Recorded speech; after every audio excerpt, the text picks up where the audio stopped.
Salut, c'est Jérôme de l'instant d'après. Alors j'ai du mal à dire l'instant d'après parce qu'avant je m'appelais la chaîne de l'après PN. Euh, je vais peut-être appeler la chaîne de l'instant d'après PN.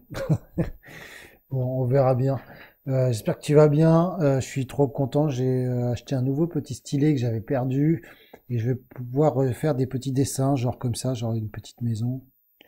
Bon, voilà, je suis pas très fort pour faire les petits dessins, mais au moins j'aime bien ce format de vidéo. Donc voilà, là, je me suis motivé et là je me suis dit que j'allais te parler des trois stratégies de survie de l'enfant face à son parent qui serait pervers narcissique. Donc allons-y. Hop, et je t'écris en temps réel. On va commencer. La première stratégie que j'ai du mal à appréhender, c'est de lui-même devenir ce que j'appelle un PN, plutôt un MPN, un manipulateur pervers narcissique. C'est vraiment, finalement, il a eu ça comme exemple, tu vois, et donc par mimétisme, en fait, il va reproduire ce schéma aussi par la volonté de vouloir être aimé par son parent, en fait, qui va récompenser, va donner une forme de récompense. Alors, t'as vu comme j'écris très mal, hein. Une forme de récompense qui peut être de l'attention, objet, enfin, bon, je sais pas exactement comment, mais il sait comment manipuler. En tout cas, il va l'inciter à être comme ça. Alors, c'est pas forcément tout le temps le cas, euh, mais ça me fait penser d'ailleurs concrètement. Là, je suis dans une thérapie de groupe avec plusieurs personnes. Dans la thérapie, il y a une nana, bah si, on a parlé de père narcissique, on allait manger tous ensemble. Mais on n'a pas parlé dans le groupe directement. Et voilà, ses parents étaient vraiment des monstres, hein, j'utilise ces mots. Et le père est décédé, enfin, ou la mère, je sais plus. Enfin voilà, il y a un décès. Et en fait, sa sœur a complètement changé, quoi. Elle était un peu mauvaise, mais elle est devenue encore plus mauvaise, tu vois. Donc, moi, je pense que c'est une stratégie de survie de l'enfant. Alors là, ils sont adultes, mais bon, voilà, j'ai pas l'histoire exacte. Mais c'est ce qu'on entend beaucoup dans les commentaires, ça je l'ai pas mal lu quand même. Moi ça me touche toujours quand il y a des hommes dans les commentaires, parce que je suis un homme, qui dit bah ouais moi mon enfant il est devenu comme ça, puis je les vois plus et c'est devenu des personnes toxiques. Enfin c'est un truc qui est assez dur à vivre quand on est le parent, quoi. Pour moi j'ai pas mal de compassion et je suis c'est assez dur. Le deuxième, tiens on va changer de couleur. Deuxième stratégie, s'inventer une vie idéale. Enfin virtuelle. Ouais, tu vois, tu vois, dans ses pensées, tu vois, dans ses pensées de rêver en fait. Alors c'est assez intéressant parce que c'est un peu une vie magique et c'est vraiment le fait de pouvoir oublier les pressions qu'il peut avoir sur lui, oublier les différentes violences, surtout psychologiques d'ailleurs. J'ai du mal à y avoir les peines, ça peut être aussi de la violence physique, mais pour moi, enfin, ça n'a pas été, quoi, ça a été un peu le cas, mais je trouve qu'à partir du moment où l'enfant peut parler, il va éviter, parce que pour moi, le père narcissique, c'est quelqu'un de vraiment très intelligent, et les personnes qui sont violentes physiquement, mais qui se font choper, qui se font avoir, et que tout le monde le sait, pour moi, c'est pas vraiment un père narcissique qui va arriver à jouer avec ça. En tout cas, je trouve peut-être qu'il y a différents degrés. Mais pour moi, le plus important, c'est vraiment la violence psychologique, c'est vraiment la pire. Alors, moi, je suis pas enfant de père narcissique. Et d'ailleurs, c'est marrant.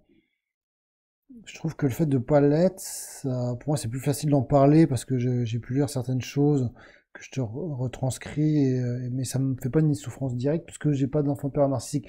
Mais dès que je veux parler de couple, ça va être plus difficile pour moi. Probablement que finalement, je me dis, bah, vaut mieux se faire aider par un psy qui est pas relié directement à ça. Souvent, on va avoir des psys qui sont reliés, qui ont été eux-mêmes victimes, et je suis pas sûr que ce soit les meilleurs finalement, tu vois. Parce ils ont déjà un positionnement établi. Bon, c'est un point de vue. Donc je m'écarte. Troisième point, maîtriser ses émotions. Tu vois, maîtriser ses émotions, ne rien laisser transparaître, cacher ses ressentis.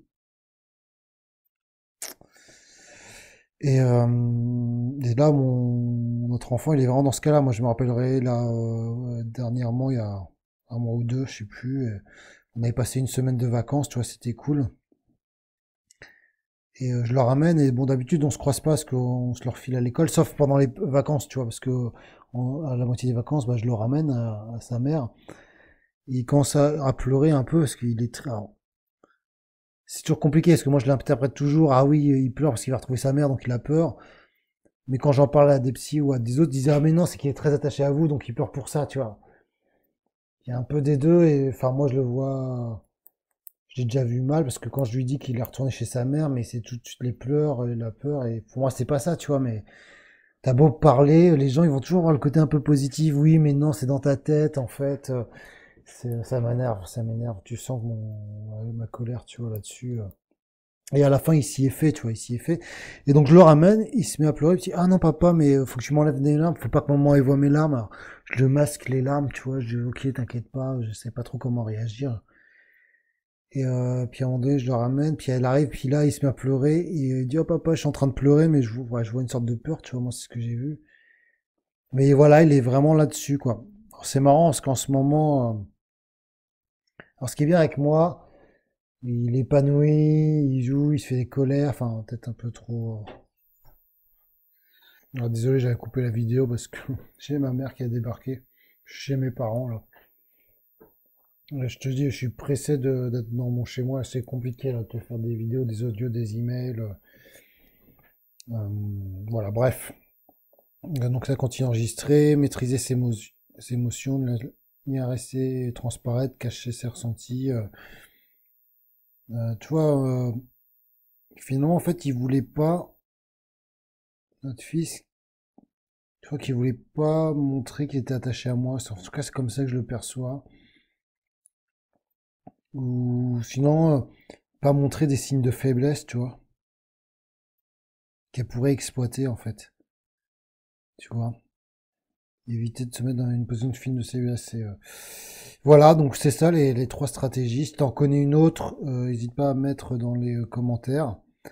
N'hésite pas à t'abonner, à partager cette vidéo si tu la trouves intéressante, surtout à réagir si toi t'es concerné, que t'as eu un père narcissique, bah je pense que dans les commentaires tu pourras mieux aider que moi. Est-ce que tu te retrouves dans ces trois stratégies?